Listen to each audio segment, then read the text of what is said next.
1 Corinthiens chapitre 2, verset 14. Ça nous dit, mais l'homme animal, ça c'est un synonyme pour décrire l'homme charnel, naturel. L'homme animal ne reçoit pas les choses de l'Esprit de Dieu. C'est écrit qu'il les reçoit difficilement? Non, il ne les reçoit pas.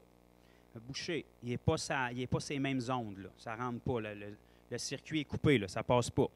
L'homme charnel, l'homme animal, l'homme terrestre, l'homme naturel ne reçoit pas les choses de l'Esprit de Dieu, car elles sont une folie pour lui, et il ne peut les connaître. Essaie pas de suivre assez de conférences pour que ta chair se mette d'accord, là. Ça ne marchera pas. OK? Il ne peut les connaître parce que c'est spirituellement qu'on en juge. L'homme spirituel, au contraire. OK? Ça, c'est l'homme ou la femme que vous avez en vous maintenant. OK? Vous avez un homme ou une femme charnelle, puis vous avez un homme ou une femme spirituelle en vous maintenant. L'homme spirituel, au contraire, juge de tout, et il n'est lui-même jugé par personne. Regardez bien ici, Paul revient avec une autre question. Car qui a connu la pensée du Seigneur pour l'instruire? Autrement dit, qui sait ce que Dieu pense pour pouvoir le révéler aux autres, l'enseigner puis l'annoncer? Ça, c'est la question qu'il pose. Quand tu poses une question, généralement, c'est parce que tu veux une réponse. Je suis content que vous en parliez, parce que la prochaine phrase, c'est la réponse. Ça nous dit ici, « Or, nous avons la pensée de Christ. » Si tu es sauvé, puis tu as reçu le Saint-Esprit, c'est réglé. D'accord, pas d'accord, on ne fait pas un vote, on ne fait pas un sondage. Comme je dis souvent, il y a une affaire que vous ne verrez jamais au ciel, c'est une boîte de commentaires. Dieu t'annonce qu'est-ce qu'il y en est, puis tu vis avec. OK? Pas toi qui décides ça, là. Fait que la Bible te dit que si tu es un enfant de Dieu, né de nouveau, que tu as reçu le Saint-Esprit, que tu as été adopté par Christ, que tu as été greffé à l'olivier franc, maintenant que tu es un enfant de Dieu, tu as la pensée de Christ. À quoi est-ce que ça sert, ça? Bien, la question qui était juste avant nous donne une bonne idée. Qui a connu la pensée du Seigneur pour l'instruire? La pensée du Seigneur pour pouvoir le dire aux autres, pour pouvoir donner les réponses aux autres qui ont des questions, pour pouvoir donner la solution dans les problèmes. Parce que la pensée du Seigneur, c'est ça, c'est la solution aux problèmes. Bien, nous avons la pensée de Christ. Donc, dans cette pensée-là, nous pouvons instruire les gens sur Dieu parce que nous savons ce que Dieu pense.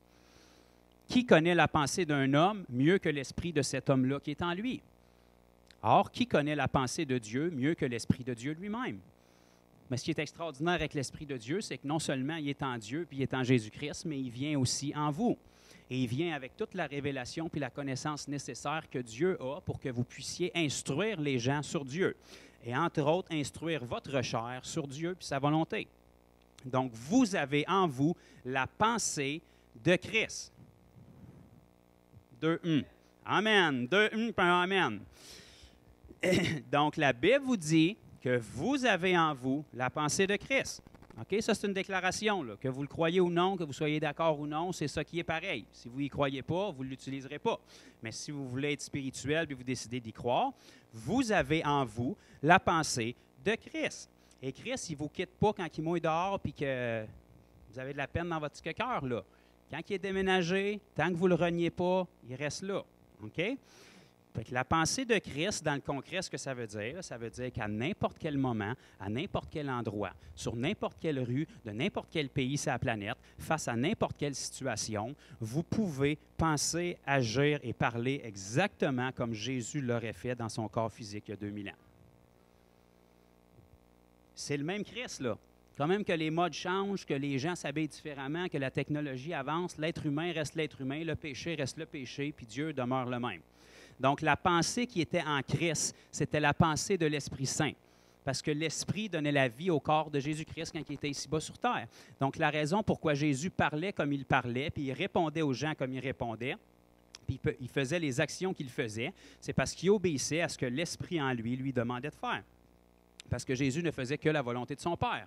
Donc, si le même esprit qui a donné la vie à Christ, qui l'a ressuscité d'entre les morts, habite en vous maintenant, ce même esprit-là qui dirigeait Jésus pour agir comme il agissait puis parler comme il agissait, demeure en vous maintenant.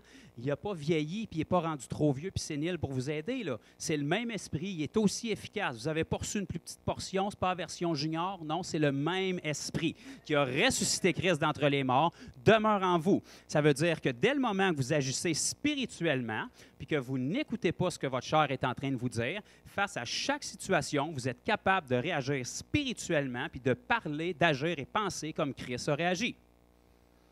Amen. Point final. OK? Il n'y a pas besoin d'onction d'huile puis de vagues supplémentaires du réveil pour ça. C'est fait, là. C'est fait. Ça dépend juste si on y croit ou non.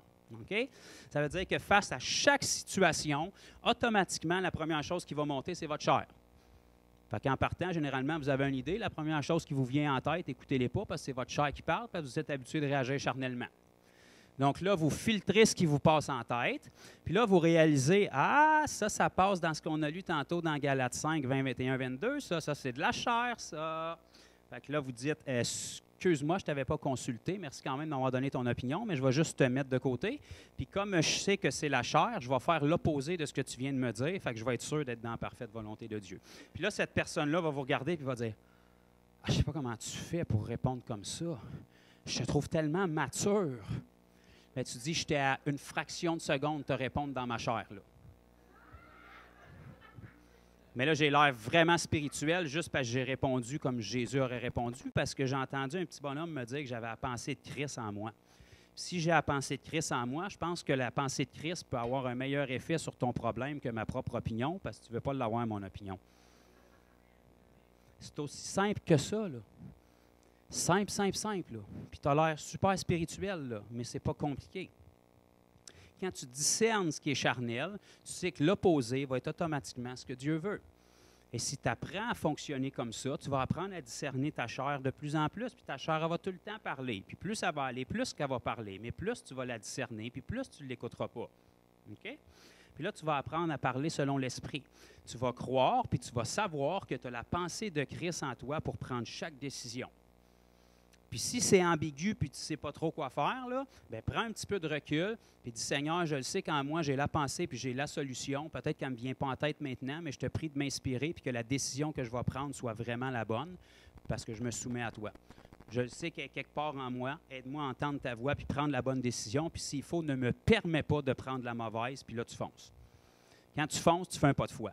Si tu fais un pas de foi, tu obliges le Seigneur à agir. Pas qu'il ne voulait pas agir avant, c'est qu'il a besoin de foi. Souvent, tant qu'on est dans notre confort, il n'y a pas de foi, fait qu'il ne peut pas agir. Mais dès que tu fais un pas de l'avant, là, tu le pousses à agir. Parce que dès le moment que tu démontres de la foi, tu te mets en dette avec Dieu. OK? Et Dieu, il ne garde pas de dette. Il rembourse ses dettes. Fait que dès le moment que tu mets de la foi, lui, il faut qu'il relâche sa grâce. OK? C'est par la grâce que vous êtes sauvés au moyen de la foi. Sauver, ce n'est pas juste pour la vie éternelle, c'est pour chaque problème, chaque situation auquel vous faites face. Dès le moment que vous faites un pas de foi, bien, lui, il doit relâcher sa grâce parce qu'il a vu de la foi sur le scanner. C'est comme ça que ça marche. Fait qu'il vienne intervenir par son Saint-Esprit, que Jésus vous apparaisse, qu'il vous parle en dedans de vous ou qu'il envoie des anges pour changer la situation, ça n'a pas d'importance. Il faut que ça se tasse. Parce que vous avez mis de la foi sur sa parole, puis la victoire qui triomphe du monde, c'est votre foi. OK. On tourne de quelques pages dans 2 Corinthiens, chapitre 10.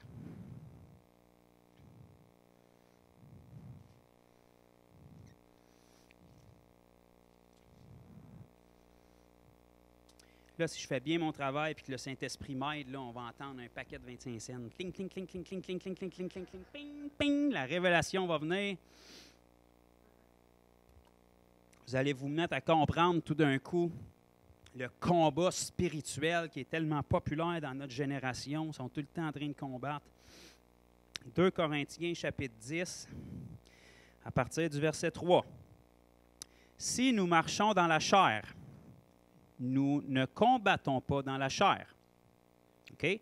Ça, c'est vous puis moi. On n'a pas le choix. Dès le moment qu'on se lève le matin, vous êtes pogné d'une enveloppe de chair, puis vous êtes pogné avec une tête, vous êtes pogné avec des sentiments, vous êtes pogné avec des pensées qui pensent tout le temps l'opposé de Dieu. Okay? Vous vous levez avec ça. Mais, même si nous marchons dans la chair, nous ne combattons pas dans la chair. Car les armes avec lesquelles nous combattons ne sont pas charnelles, mais elles sont puissantes. Remarquez qu'ici, le contraire de charnel, ça aurait dû être spirituel. Paul aurait pu dire, les armes avec lesquelles nous combattons ne sont pas charnelles, sont spirituelles. Non, au lieu de ça, il a dit sont puissantes. Ça veut dire que si puissante, c'est le contraire de charnel, bien les charnels sont sont pas vraiment puissantes. Fait que quand même, tu mettrais des versets bibliques dessus, puis tu ferais des conférences, là, ça ne marchera pas. Les armes avec lesquelles nous combattons ne sont pas charnelles, mais elles sont puissantes par la vertu de Dieu pour renverser des forteresses. OK, là, ça devient intéressant. Nous renversons les raisonnements. Attends une minute. Là, on parlait de forteresse, le verset d'avant. Moi, dans ma tête, forteresse, c'est des principautés démoniaques, puis ça fait peur. Là, Paul te dit ici que comment est-ce qu'on renverse ça, une forteresse? On renverse un raisonnement. Une pensée qui est tout croche ici, qui ne pense pas bien, tu mets ça à terre, pense différemment. Tu viens de péter toute la forteresse du diable d'un coup. Là. Pas eu d'exorcisme, rien qui s'est passé encore. Nous renversons les raisonnements et toute hauteur qui s'élève contre la connaissance de Dieu. Ah, bien là, on a un détail sur ce à quoi ça ressemble une forteresse, qui, oui, est construite par l'ennemi, mais où est-ce qu'elle est construite? Si c'est par des raisonnements qu'on peut le défaire, elle est construite dans nos pensées. Parce que vos pensées, c'est le seuil de votre chair. Puis l'ennemi, bien qu'il est spirituel, il faut qu'il passe par de la chair pour vous atteindre. Puis les seuls outils que l'ennemi possède, c'est les œuvres de la chair. Puis ça vient agir d'abord dans vos pensées, puis après, ça va se manifester dans vos corps. Mais pour bâtir une forteresse, il va venir mettre un mensonge dans vos pensées. Puis si vous ne connaissez pas la vérité, il va s'empiler un autre mensonge là-dessus, un autre mensonge là-dessus. Puis là, ça va devenir une forteresse. Puis là, vous allez de délivrance en délivrance en délivrance, puis vous êtes tout le temps de plus en plus esclave, puis vous ne comprenez pas qu'est-ce qui manque. Vous attendez la prochaine onction, puis le prochain réveil. Mais là, Paul te dit, le combat spirituel, là, ça se fait avec des armes puissantes. Puis les armes puissantes, là, ils agissent vraiment rapidement. Regarde bien, change ta façon de penser, là. Boum, tu viens de démolir la forteresse. Et nous amenons toute pensée, j'étudie pensée, toute pensée captive à l'obéissance de Christ. Fini, game over, on vient de gagner. On renverse les forteresses en croyant la vérité. Automatiquement, quand on croit la vérité, on vient de sortir du monde charnel et spirituel. Fait que toute la forteresse que le diable avait bâtie dans votre chair vient de s'écrouler parce que vous ne fonctionnez plus comme ça. Vous venez de renverser ça. La vérité vient de s'établir. Vous venez d'amener toute pensée captive. Vous réalisez que la forteresse, vous avez fait croire un mensonge qui est à l'opposé de la parole. Vous prenez cette pensée-là, vous ramenez ça dans la vérité. Vous êtes retombé dans le monde spirituel. Le diable n'a pas d'accès dans votre spiritualité. Lui, il a accès dans votre chair. Mais là, vous ne fonctionnez plus selon la chair. Vous avez renouvelé vos pensées sur la vérité. Vous venez de démolir les forteresses du diable. Il est désarmé, puis il ne sait plus quoi faire. Ça fait tellement longtemps qu'il travaillait sur votre cas que là, il est découragé, puis il ne veut pas recommencer. Fait qu'il va aller en voir un autre. Puis avant qu'il aille voir le suivant, vous autres, vous allez voir le suivant, puis vous lui dites, veux-tu que je te sauve pas mal de temps? Au lieu d'aller à travers 10 ans de conférences puis de délivrance, là, je vais juste te dire de marcher selon l'esprit puis de ne pas te croire les mensonges que le diable te dit. Parce que dans l'esprit, c'est complet. Là. Il n'y a plus de travail à faire. Ce n'est pas un processus. Là. On ne construit pas notre homme spirituel. Il est parfait dès le moment qu'on est sauvé. Le combat qu'on mène, puis l'édification, puis la maturité qu'on prend, c'est juste apprendre à switcher le plus rapidement possible dans l'esprit, puis sortir de notre chair le plus rapidement possible. C'est le seul combat qu'on a. Puis, en réalité, ce n'est pas vraiment un combat, c'est une façon de penser, puis un déclic, parce que la victoire est déjà pleinement accomplie dans l'esprit. Okay? Tout est pleinement accompli. Quand Jésus a dit « tout est accompli », ce n'était pas pour faire de la Bible un livre poétique, c'est parce que tout était accompli. Si tout est accompli dans l'esprit, le seul combat qu'il peut y avoir, c'est au niveau de la chair. Mais la Bible te dit encore et encore et encore, puis c'est souvent Paul qui le répète, marche pas selon la chair. Transfère dans l'esprit l'autre côté, puis là, tu viens de tomber dans le tout accompli. Puis ça fait des années que le diable travaille pour t'amener d'un pattern, puis des détours, puis que tu marches de révélation en révélation, puis tu es de plus en plus esclave, quand la vérité était juste l'autre côté dans l'esprit. Puis tout ce temps-là, tu avais déjà la solution en toi, tu avais déjà la pensée de Christ en toi, tu avais déjà tout ce qu'il faut en toi. Tu t'es juste fait voler parce que tu as cru un mensonge. C'est comme ça que le diable construit ses forteresses. Il passe par le charnel, il t'attaque dans tes pensées, dans ton raisonnement, il amène des mensonges à travers des gens des fois, à travers des situations qui vont venir s'élever au-delà de la connaissance de la vérité. Qu'est-ce qu'il a fait avec Adam et Ève dans le jardin? Dieu a-t-il réellement dit? En scoop, j'ai une nouvelle à vous apporter, j'ai quelque chose que vous ne saviez pas. Dieu a-t-il réellement dit? Dieu vous cache quelque chose, vous n'êtes peut-être pas au courant, mais moi j'en sais plus que vous autres. Dieu sait que si vous en mangez, vous allez devenir comme lui. Pauvre diable, tu savais bien que quelques versets avant, Dieu avait dit qu'ils les avait créés à son image et à sa ressemblance. Impossible d'être plus comme lui, mais il arrive avec un mensonge. Puis eux autres commencent à raisonner le mensonge. Puis par-dessus le mensonge, se rajoute, puis se rajoute, puis se rajoute. Puis là, ça fait une forteresse. Puis tout d'un coup, tu ne sais pas comment t'en es arrivé là. Puis c'est le diable qui m'a tenté. Non, tu as été tenté par les mauvais désirs de ta chair qui te disaient « Si je pouvais être mieux que Dieu, ce serait cool, ça me semble. » Si tu avais été satisfait de ton état, tu aurais tout de suite réalisé que ça venait de la chair, puis tu serais retombé dans l'esprit, puis tu aurais dit « Tu sais, si j'ai l'option de parler avec Dieu dans le jardin, je ne sais pas ce que je fais à parler à un serpent, là. Il me semble que mon intérêt devrait être ailleurs, là. » Je dis ça de même, là. Je ne veux pas lancer la pierre, on n'était pas là, mais la chose étant que le véritable combat spirituel, c'est un combat charnel. Parce qu'il ne se fait pas contre l'esprit. Il se fait contre des esprits, mais qui travaillent à travers votre chair. Donc, plutôt de passer votre temps à trouver les 12 clés du succès puis les 12 marches à gravir pour combattre votre chair, réalisez qu'elle est déjà combattue dans l'esprit, là.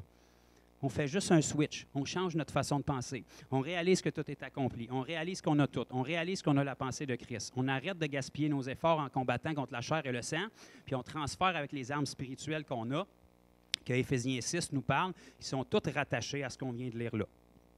Tout le combat puis les armes spirituelles qui nous sont données dans Éphésiens 6 sont des outils qui nous permettent de combattre ici. Tous les raisonnements puis les mensonges qui s'élèvent au-delà de la pensée de Christ. Tu sais, une pensée, ça peut aller vite, vite, vite, là. Je vais vous donner un exemple là, vraiment charnel, là. Ça s'appelle un changement de paradigme, OK? Ça veut dire que vous êtes convaincu de quelque chose parce qu'il vous manque une information. OK? Votre conviction est basée sur le mieux des informations que vous avez, mais il vous manque une information. Puis dès que l'information arrive, ça change toute la donne. OK? Fait que si je vous donne comme exemple, imaginez-vous qu'on est dans un autobus, puis que vous arrêtez pour embarquer des gens dans l'autobus, puis je vous dis, il y a une personne qui rentre dans l'autobus, elle est aveugle. Et il y a quelqu'un qui est assis à l'avant de l'autobus. En voyant cet homme aveugle-là, il décide de lui laisser sa place puis d'aller s'asseoir en arrière. Si je vous demande si c'est une bonne action, probablement que la majorité d'entre vous, vous allez me dire, ben oui, je pense que c'est bien. Il a laissé sa place à quelqu'un qui était aveugle, qui était plus en besoin, alors que lui est en capacité puis il est allé s'asseoir en arrière. Donc, avec les informations qu'on a, c'était la meilleure option possible.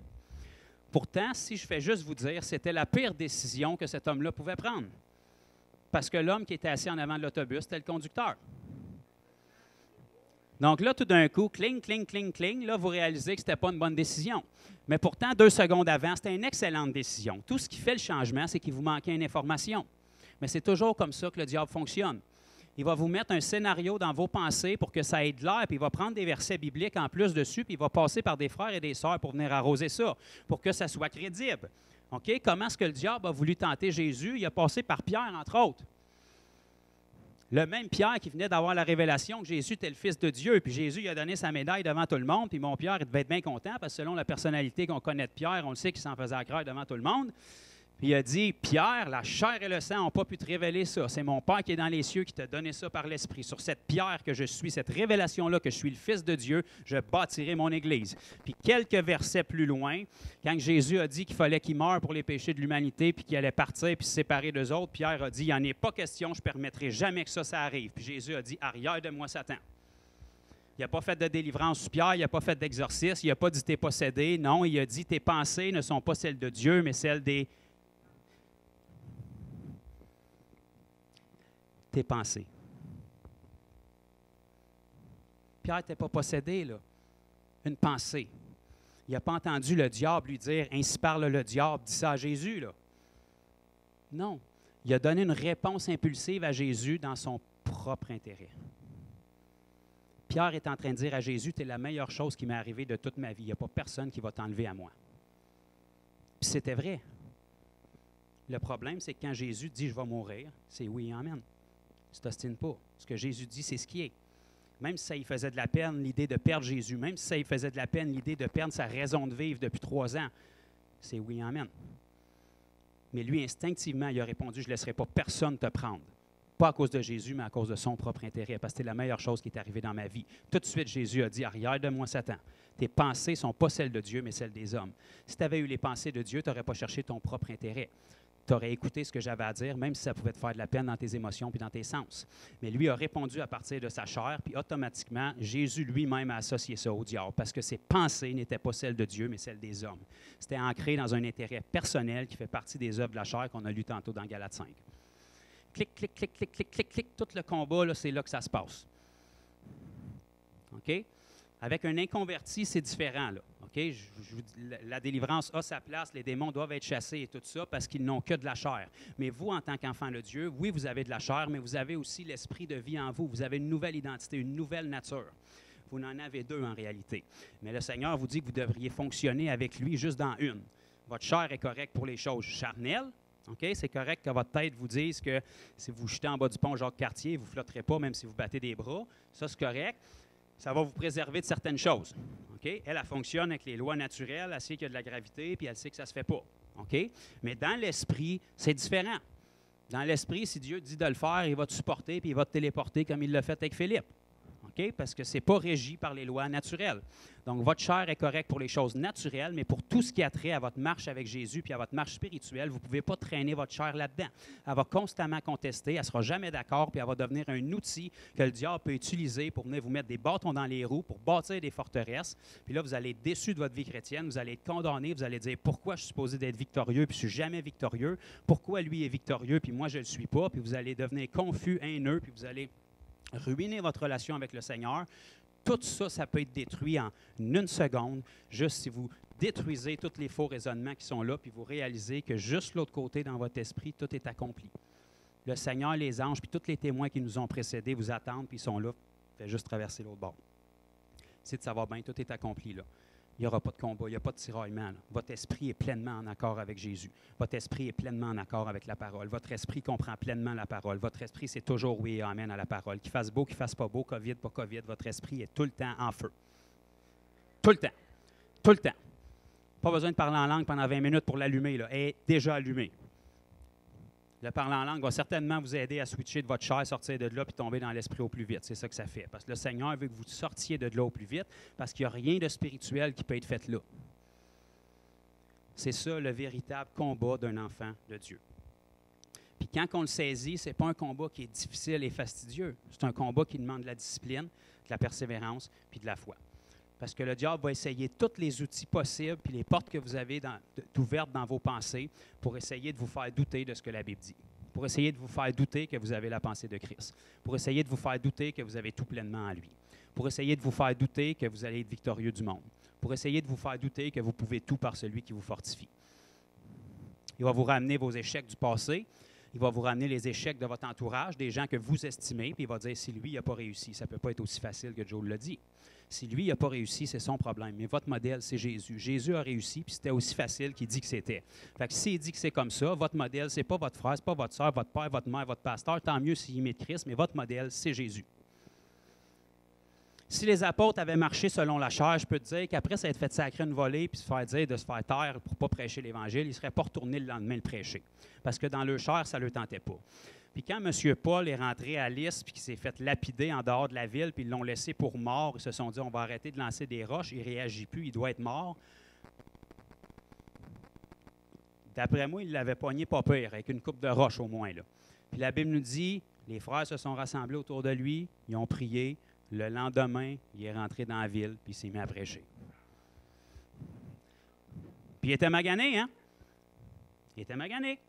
Parce que quand il est sorti de là, il est rentré à Derbe, en Galatie. Puis c'est de là qu'on tire toutes les fausses doctrines que Paul a dit quand je suis allé chez vous pour la première fois. J'étais malade, j'étais pas beau à voir. Si vous auriez pu, vous seriez arraché les yeux pour me les donner. C'est pas parce qu'il était malade, c'est parce qu'il s'était fait lapider la veille. OK? Fait que c'est sûr qu'il avait les yeux pochés, il était magané, il avait de la terre dans les cheveux puis d'en face. Puis Galates ont eu pitié de lui. Ce n'est pas parce qu'il était malade, c'est parce qu'il avait été persécuté. Mais s'il avait marché selon la chair, il se serait dit Barnabas, faisant donc une longueur aujourd'hui, il va prendre un petit spa, moi, pour reprendre ça mollo, parce que t'es un peu raqué. Puis ça aurait été justifié qu'il le fasse dans le naturel, mais il n'a pas fait ça. OK? Parce que ses yeux étaient sur le but, puis il devait vivre ce qu'il prêchait. Puis s'il passait son temps à prêcher aux églises de ne pas marcher selon la chair, mais selon l'esprit, il devait être un exemple lui-même de ne pas marcher selon la chair, mais selon l'esprit. Et si Jésus nous disait que la chair ne sert de rien, qu'elle est faible, mais que l'esprit est bien disposé, il fallait que lui aussi soit un témoignage pour nous.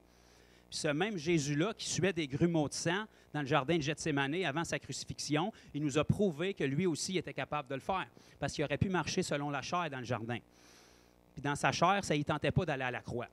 Puis il a pris une chance de leur demander au Père, « Père, si c'est possible que cette coupe s'éloigne de moi. » Des fois que j'aurais mal saisi la prophétie, puis qu'il y aurait une nouvelle révélation qui me permettrait de donner mon corps à quelqu'un d'autre pour qu'il aille à ma place, mettons qu'il y aurait une option que je n'aurais pas évaluée, là. Si c'est possible que cette coupe s'éloigne de moi, parce que ça, c'était sa chair comme vous puis moi. Puis comme vous, ça ne vous tente pas d'aller à la croix puis d'avoir des clous rouillés qui vous percent les mains puis d'être suspendu là tout nu jusqu'à temps que vous mouriez, ça ne tentait pas non plus. Mais il a quand même dit, toutefois, pas ma volonté, mais la tienne. Ma chair, voilà ce qu'elle veut. S'il y a une option, je vais la prendre. Mais s'il n'y en a pas, ce ne sera pas ma volonté, mais la tienne. Je ne mettrai pas mes priorités puis mon propre intérêt avant le tien. Ça, c'était spirituel. Fait qu'il peut nous prêcher ce qu'il nous prêche dans la parole parce que lui, il l'a mis en pratique. Paul pouvait prêcher aux églises, qu'est-ce qu'il prêchait aux églises parce que lui, il l'a mis en pratique aussi. Les apôtres, même chose, quand ils ont été battus puis qu'ils leur ont dit « Taisez-vous, arrêtez de parler de Jésus parce que plus vous en parlez, plus que le monde se convertisse. » Ils ont dit « On ne peut pas ne pas parler de ce qu'on a vu et entendu. Faites votre job, faites ce que vous allez à faire, frappez-nous, mettez-nous en prison s'il faut. Si vous pensez que c'est ça qui va arrêter, ça n'arrêtera pas. Si vous arrêtez nous autres, il y en a d'autres qui vont émerger parce que vous ne pouvez pas combattre contre Dieu. La parole va aller de l'avant coûte que coûte.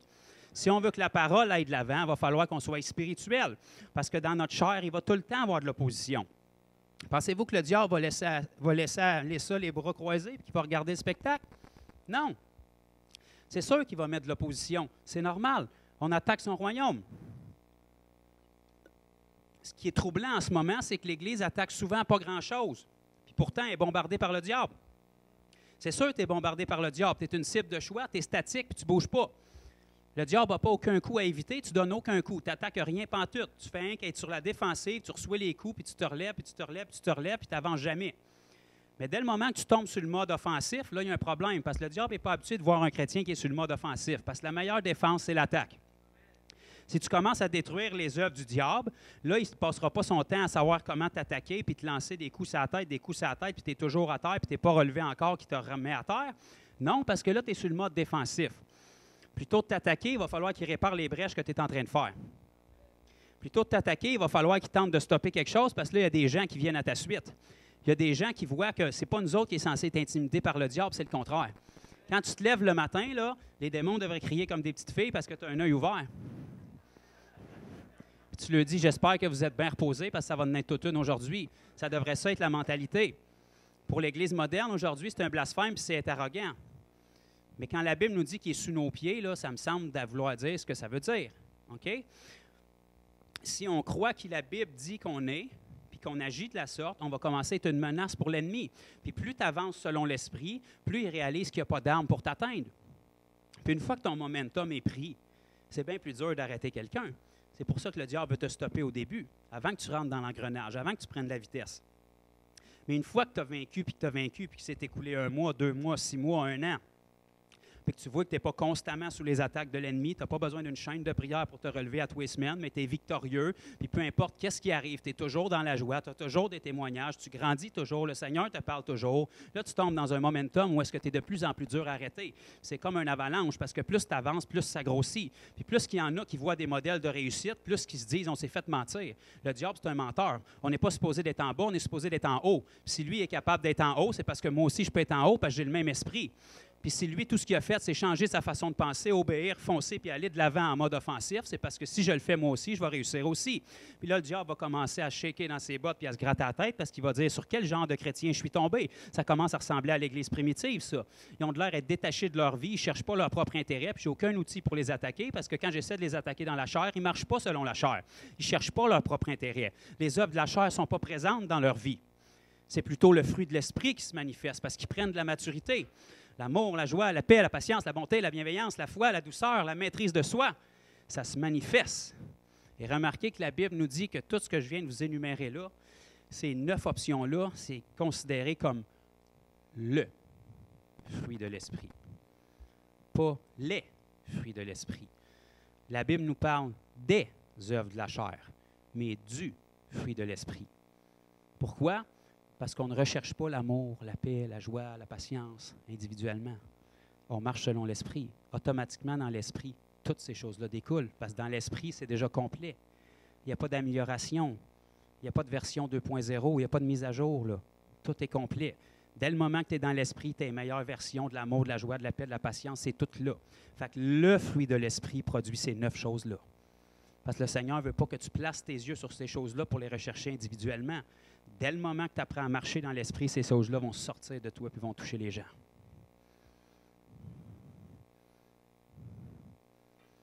Ting, ting, ting, ting, ting, prrr, ting. Jackpot! Ça se pourrait-tu que ça soit aussi simple que ça? Parce que je peux vous dire, là, je ne suis pas vieux encore, puis je veux vraiment vous dire ça dans l'humilité, mais ça fait presque 37 ans que je vois les autres façons qui, de toute évidence, ne marchent pas.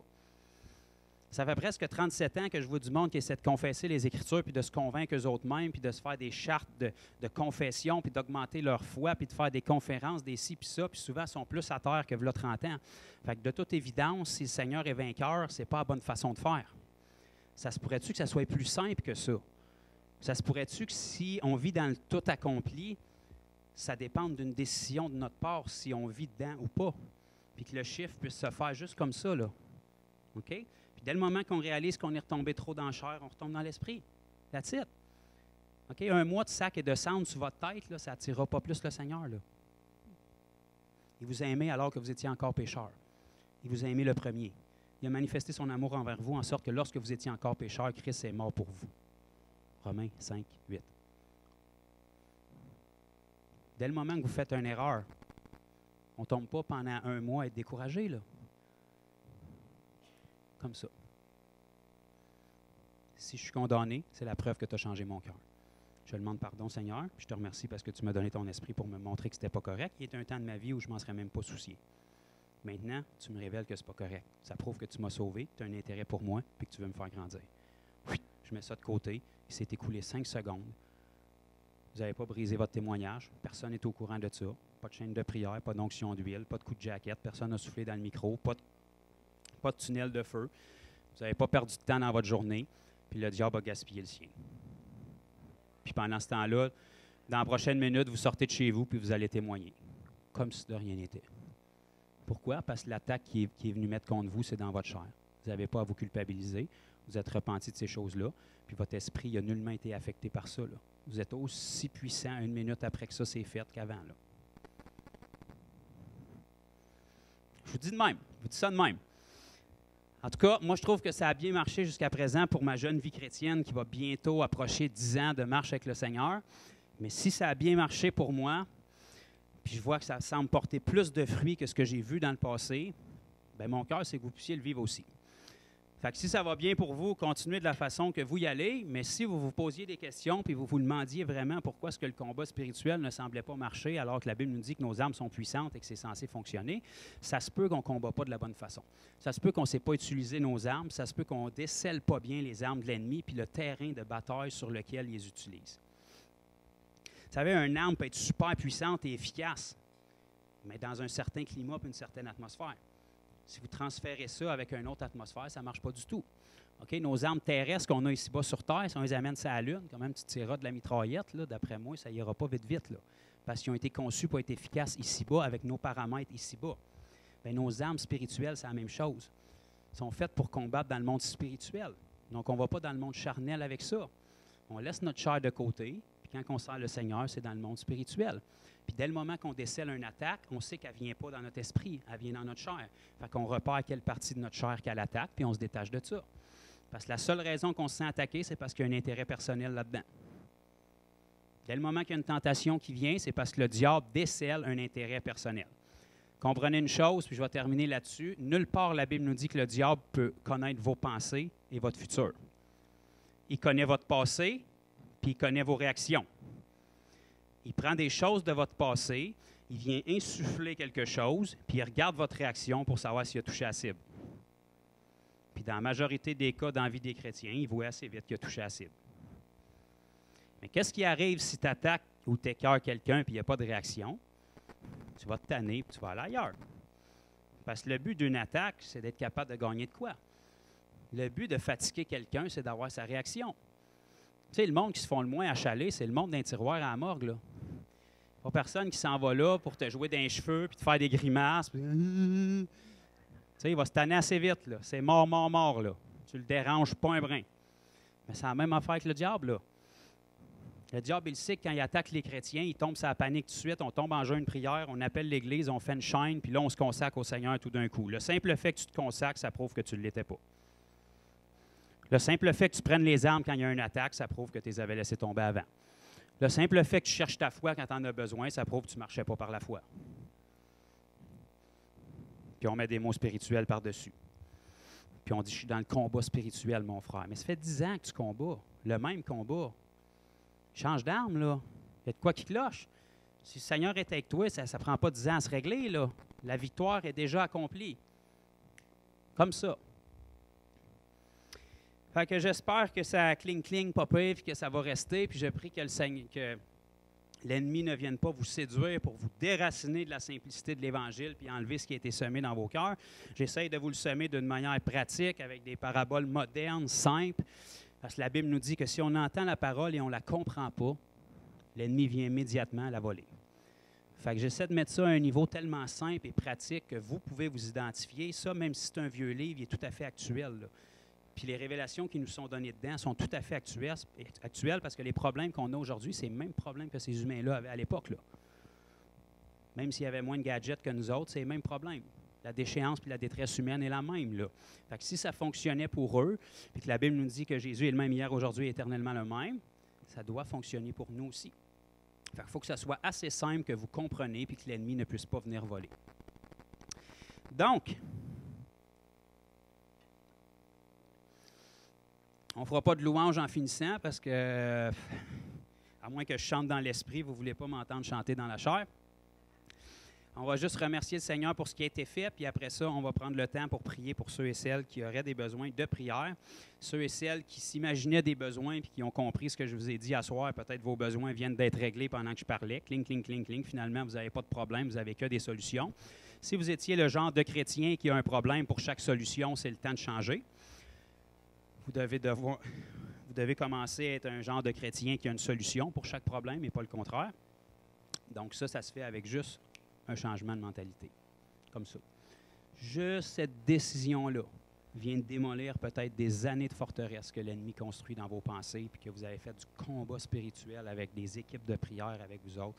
Ça ne s'est jamais tassé parce que la forteresse est nourrie juste par un mensonge qui peut être démoli comme ça. Fait que Père Saint, je veux te rendre gloire pour le temps qu'on a eu ce soir. Merci pour ta précieuse parole, Seigneur. Merci pour ton esprit qui est fidèle avec nous, Père, pour amener une révélation, une compréhension, Seigneur, lorsque cette parole est annoncée. Merci pour le privilège, Père, que tu me donnes de pouvoir partager avec mes frères et mes sœurs.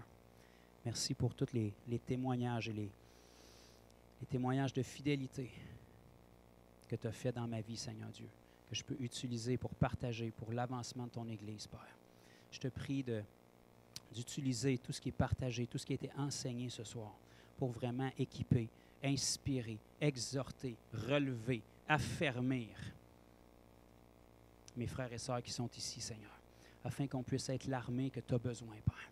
Qu'on puisse être une armée qui est là pour libérer les autres et qui n'est pas constamment à se relever nous-mêmes, Seigneur. Qu'on puisse être relevé une bonne fois pour tout, être établi, être affermi, puis commencer à tomber en mode attaque contre les œuvres du diable. Être capable de faire une percée.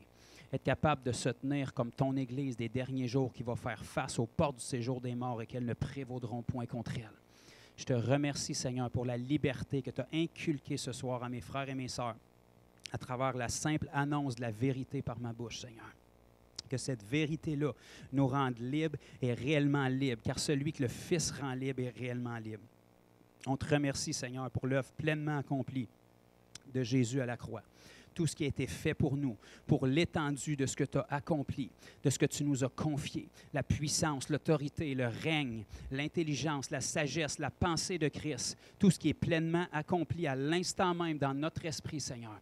On te remercie parce que tu nous guides, tu nous inspires pour qu'on puisse fonctionner d'une manière spirituelle, qu'on soit une armée, une nation sainte, une race élue, un peuple acquis à part pour opérer le ministère, Seigneur Dieu, pour ceux qui en ont besoin, qu'on marche avec autorité, qu'on soit un cauchemar mort pour le royaume des ténèbres partout où on va, Seigneur. Qu'on soit affermi, solide, rempli de joie, ne mettant pas en oubli la grâce de notre salut, Seigneur, et étant sensible à la voix de ton esprit, qu'on soit capable de distinguer rapidement la voix de notre chair et ne pas lui obéir, qu'on soit une armée qui marche selon l'esprit, une armée qui est redoutable, une armée qui est remplie de ton esprit, qui produit le fruit de ton esprit et qui a une maturité qui est attirante pour les gens du monde, que les gens tombent en amour avec Jésus à travers nos vies, que les gens puissent l'expérimenter, que les gens puissent le désirer, que ta présence soit d'une agréable odeur et saveur à travers nos vies. Pour tous ceux qui ne te connaissent pas encore, qu'on soit une source de bénédiction, d'inspiration pour nos frères et sœurs qui nous entourent, parce qu'ils voient cette vie éternelle, cet Esprit Saint qui regorge de nous, qui nous remplit d'espoir, qui nous remplit d'espérance, de force, de vigueur pour accomplir ce que tu nous demandes d'accomplir, Seigneur. On te remercie de faire de nous une armée qui est affermie sur la vérité et qui va combattre la course et l'achever jusqu'à la fin avec victoire, Seigneur. Qu'on soit encore debout à la fin, qu'on garde nos yeux fixés sur le but et qu'on accomplisse cette course comme étant des gens qui veulent gagner le prix, Seigneur. Au nom puissant de Jésus. Amen. Amen.